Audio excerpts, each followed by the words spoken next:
Here's what you missed on Phathead and Cande in the morning. Weekdays 6 to 10 a.m. on My Country 96.1.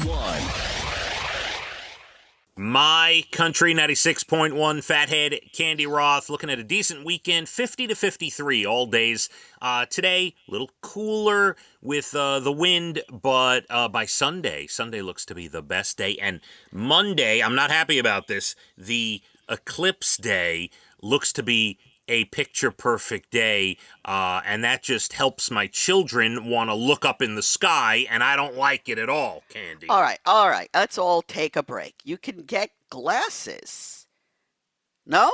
I'm afraid, there's fake glasses out All there. right, How do I I know think you they're need to real? do a little research before Monday, okay? Turn Netflix off just for 30 minutes. Okay. Do a little research, see, because I know there are some that I've been seeing everywhere that are not fakes, and that will do the trick. And I think there are other things that you can do.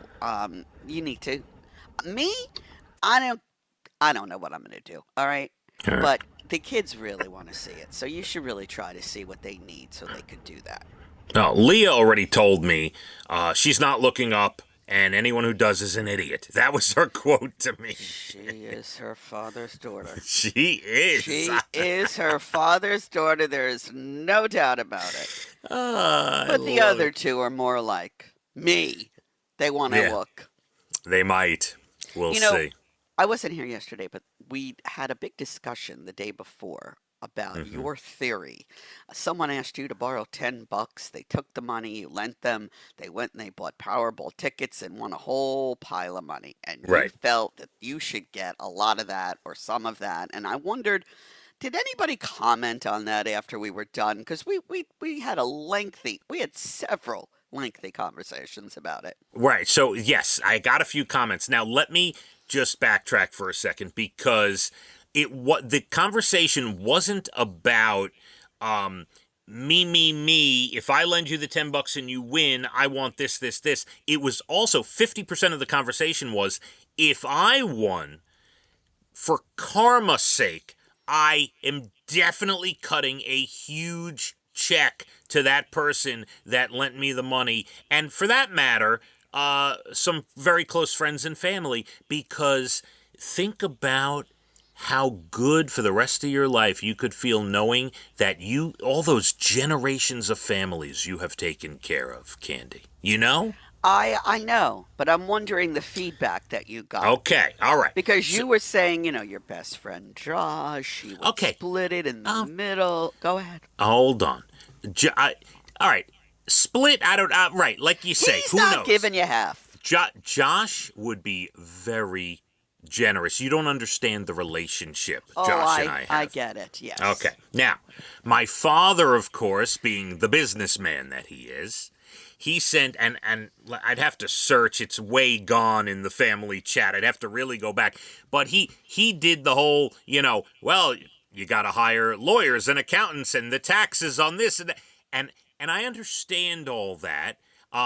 My whole scenario, this question, this mythical, scenario, right, is based upon the fact that the taxes are taken care of, you've hired the lawyers, you got the accountant, you're going to pay the taxes on the gift you're giving the person. Everything's handled, okay? The only question involved is, would you cut a person a check? So my father, obviously, as you know, Cande, when you win the lottery, you have to get your affairs in order first. Yes, right? Your ducks in a row, so to speak. Before you go collect that money, you better have your team of money people that you trust that are going to handle this for you.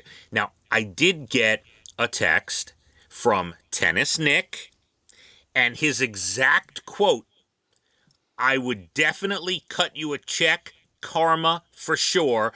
P.S. You got $10 I can borrow? Oh, he's a little funny. Your new friend is a little funny. And by the way, that's the response I expected. I would take care of him as well. And here's the best part, Cande. Barbecue Tom, I don't even know if he heard it. I did not hear from him, but I know I don't even have to get Barbecue Tom on the phone. He borrows $10, wins the lottery. He's going to stop by my house not just with a check, but probably some barbecue in a tin for me, okay? And on top of that, I got a text from DJ Deuce. And he said... he is so thoughtful. Well, he said, I got a number of texts today saying that you're going to cut me a check for $20 million. And I was like, yes, here's the scenario. So, I have a good group of people around me. Cande. That's nice. I'm so happy for you. I'll leave a word of it for a second. That's so nice. Side note, nobody won. There were secondary prizes, but nobody won the major prize the other day. We got a plane tonight, the Mega Ball. Yeah, we're really into it now. We want to win.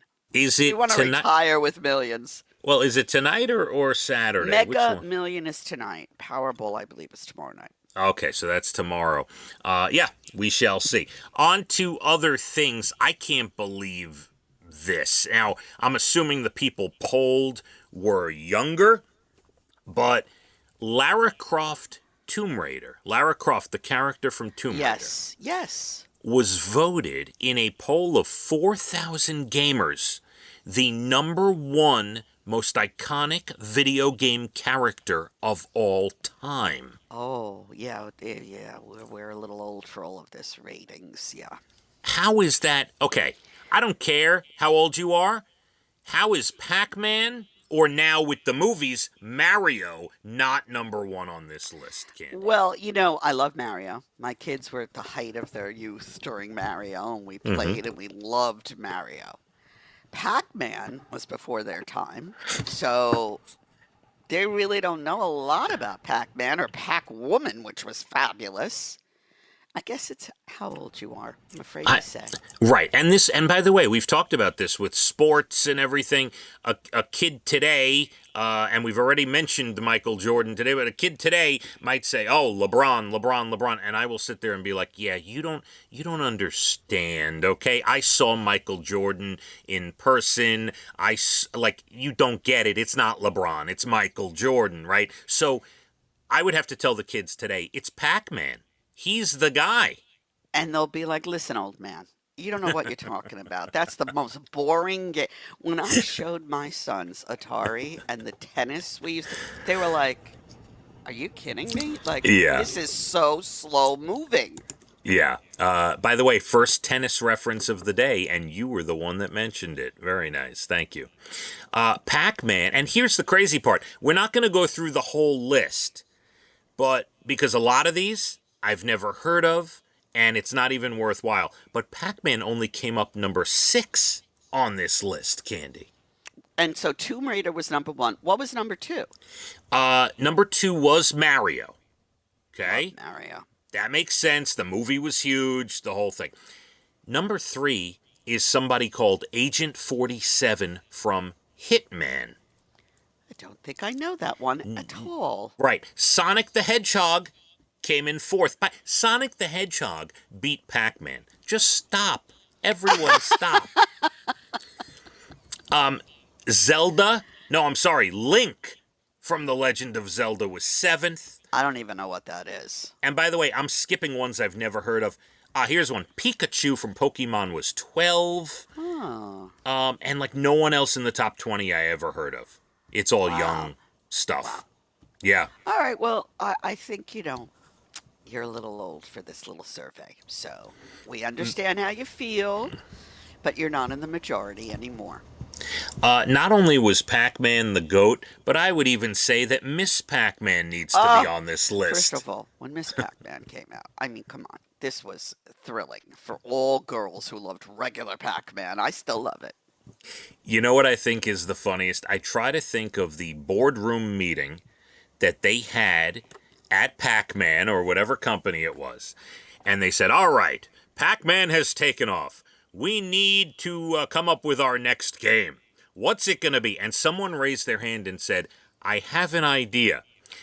We're going to put a bow in his hair and some lipstick, maybe a couple eyelashes, and call it Miss Pac-Man. I mean, Could you- genius. Genius. I'd like to think a woman thought of that, but I'm still going to say genius. Yeah. Oh, it was so exciting. I loved it when that pack woman. Oh. Yeah. It was a big deal, Candy. Big deal. Yeah, I could play that for hours. Yeah. You know what? I'm going to go into this next story real quick because I think we can do this quick.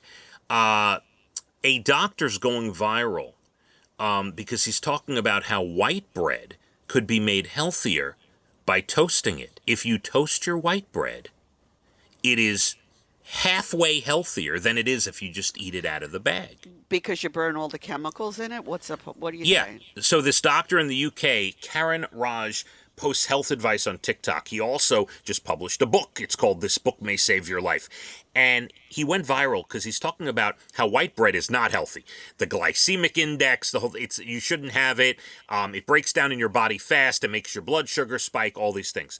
But toasting white bread lowers the glycemic index rating by reforming the starch and breaks down and all these things.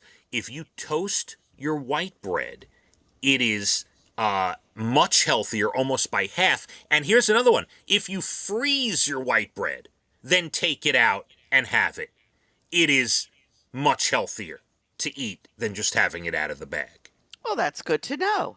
While you're talking about that, Yeah. well, it has nothing really to do with that, but I don't know what kind of treats that you make your dogs, right?